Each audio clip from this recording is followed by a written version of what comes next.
O vídeo a seguir não é indicado para quem é idiota e acredita na Terra plana.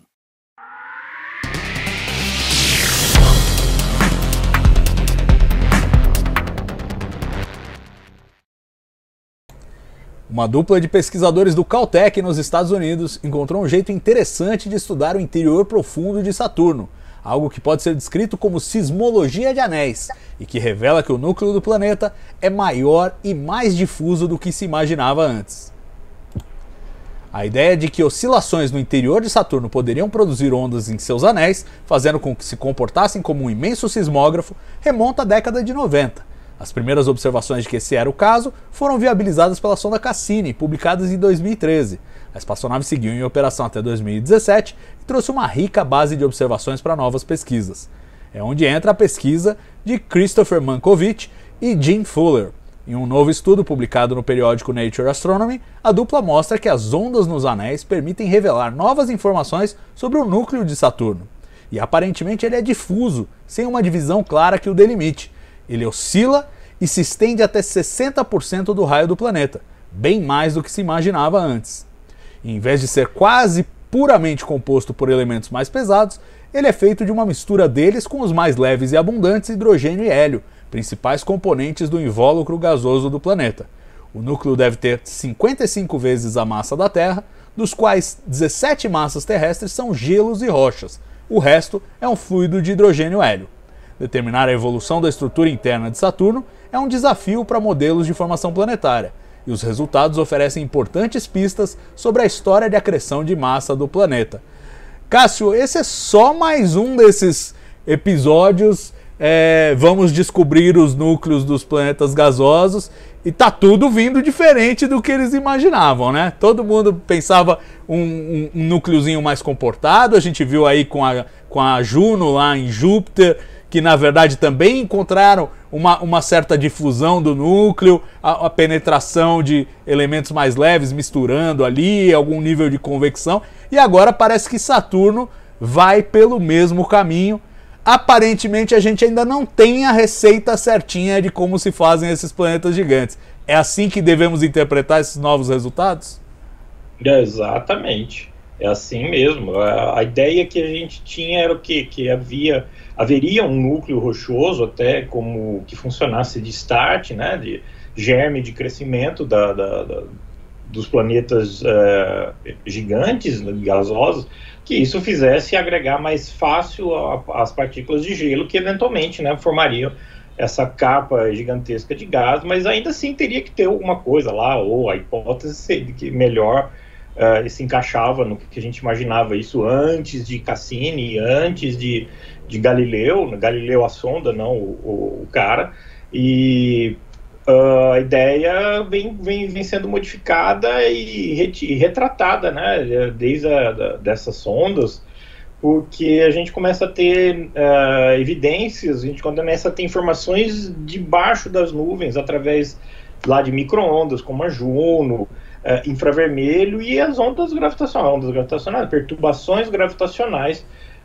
desse núcleo, né? Então foi fantástico essa ferramenta, essa metodologia de imaginar ali que esse coloide, que esse milkshake pastoso esteja vibrando de alguma maneira, e parece que chega a vibrar 1 metro a cada 2 horas, uma coisa desse tipo, 1 hora, 2 horas, e fazendo marés mesmo, ondas, e isso se propaga, né? As perturbações gravitacionais se propagam adiante e são sentidas pelos anéis, esses anéis que são mais ondulados e acabam denotando e colocando aí uma visualização dessas ondas de perturbação. E aí, né, fazendo toda essa análise, o pessoal chega a uma conclusão, mas aquela história, né, a conclusão de um núcleo absolutamente aí exótico, mas aquela história que a gente tem, né, como os exoplanetas. Nós temos ali uma massa, né, que vai determinar os observados, mas o que compõe aquela massa, a gente tem que usar algumas hipóteses para poder fazer e encaixar a densidade, né, comparado com o tamanho do que está ali por baixo. E aí você vai pondo receita, né, até encaixar uma densidade plausível. Então você vai fazendo tantos por cento de rocha, tantos por cento de gelo, tantos por cento de hidrogênio. Que estado do hidrogênio? Sólido, liquefeito, hélio, mesma coisa. No fundo, isso pode variar, né, bastante até, mas a ideia começa a caminhar para um lado que realmente essa história do núcleo rochoso ser preponderante nesse germe de crescimento, depois não que seja rochoso, mas que seja sólido, como o hidrogênio metálico que se imagina lá em Júpiter, acaba não se encaixando, né, nos observados. E aí a gente tem que ter uma outra hipótese para fazer esses planetas crescerem, né? Como que eles vão começar e depois como que vão fazer esse crescimento exacerbado. Então, são duas coisas ali que tem que olhar de novo, ver esses dados.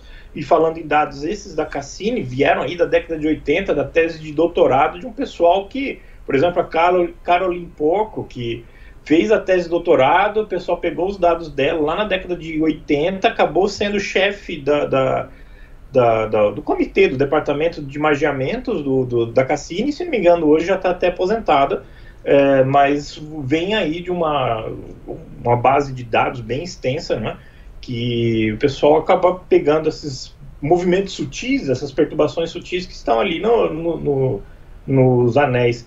É bastante interessante, né, você pensar que os anéis acabam sendo perturbados pelas marés, entre aspas, né, pelo mau tempo ali de líquidos, de hidrogênio, liquefeito, hélio liquefeito, produzindo ondas de até 1 metro, né? É uma coisa bastante interessante. Pois é, a gente viu recentemente o trabalho que deu para instalarem um sismômetro em Marte, para também detectar o núcleo, que também veio maior do que o esperado, vale lembrar. E agora você vê que na prática os anéis de Saturno ali, os anéis mais internos, servem como um sismômetro já instalado no planeta, já vem de fábrica com sismômetro. Aí para o pessoal entender um pouco, a gente entender o dilema e explicar direitinho, tem que pensar o seguinte, pessoal: quando os planetas se formam, existe um certo processo de aglomeração de matéria, que se chama de acreção, vão juntando lá os materiais, e aí existe o que se chama de diferenciação.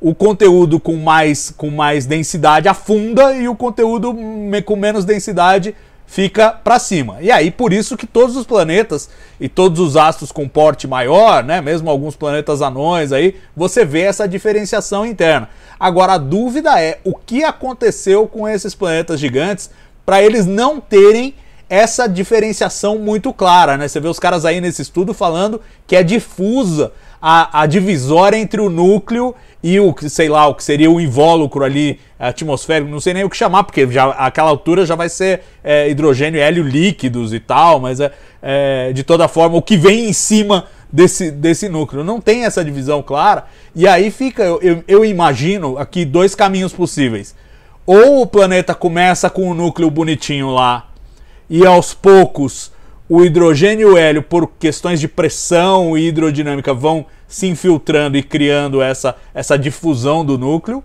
Quem sabe até num período muito longo, desfazendo o núcleo, acaba diluindo o núcleo inteiro dentro do planeta. Ou esse núcleo mais concentrado no começo nunca existiu e ele já nasceu meio difuso.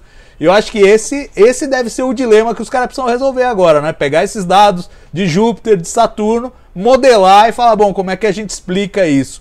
Tô no caminho ou tá tudo errado isso aí? Não, exatamente. E encaixar isso no tempo, né? Porque uma coisa é você fazer esse caminho, seguir essas hipóteses, mas tem que encaixar aí dentro dos 4,5 bilhões de anos que o sistema solar se formou, né? Então, grande parte dessa história de ter um germe de crescimento, de fazer o start acontecer e depois só vir o gelo, é que esse é um dos mecanismos rápidos, né? Porque a rocha, quando ele tem a primeira formação, a densidade é maior, a gravidade é maior, e aí atrai o gelo que é mais leve e vem mais rápido, e aí a coisa cresce rapidamente. Se o mecanismo é diferente, se é esse caminho que você está falando, né, seguir e fazer as novas modelagens, ainda tem que lembrar que tem que fazer isso convergir né, e no tempo, no máximo 4 bilhões e meio, para a gente explicar o que nós estamos observando hoje. E aí não é fácil, né? Quando você está falando aí de hidrogênio liquefeito, hélio liquefeito, a parada muda de figura, né? Porque a chegar nessas condições você precisa de muita matéria, e para fazer uma pressão muito grande, e aí demora mais tempo também. Então são coisas que os detalhes, né, vão determinar aí qual a teoria que a gente vai poder assumir. E esses detalhes realmente tem uma coisa, que é o tempo. O tempo tem que determinar tudo isso, vai discriminar, né, qual vai ser a melhor hipótese. Pois é, e aí em cima disso ainda entra, será que todos os planetas são nascidos iguais, né? Quer dizer, se a gente saltar para os exoplanetas, vai valer a mesma regra aqui, ou cada um vai ter sua receita? Eu desconfio que a natureza sempre é muito mais criativa do que os nossos modelos reducionistas tendem a apostar.